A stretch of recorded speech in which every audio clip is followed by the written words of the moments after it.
চোখ খারাপ হয়ে গেলে কিন্তু ডাক্তার অপারেশন করে ভালো করতে পারে, পেটে পাথর পড়লে ডাক্তার অপারেশন করে ভালো করতে পারে, কিন্তু বলুন তো চরিত্র অপারেশন করার ক্ষমতা কি কোনো ডাক্তারের আছে? চরিত্র অপারেশন করতে পারে একমাত্র সাধু সমাজ, বৈষ্ণব সমাজ।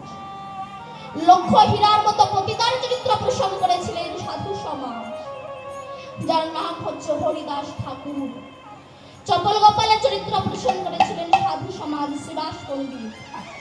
জগাই বাধায় চরিত্র অপারেশন করেছিলেন সাধু সমাজ নিত্যানন্দ প্রভু। এই চরিত্রকে অপারেশন করার জন্য স্বয়ং কৃষ্ণ গৌর হয়ে ডাক্তার হয়ে নবদ্বীপের হসপিটালে এসেছেন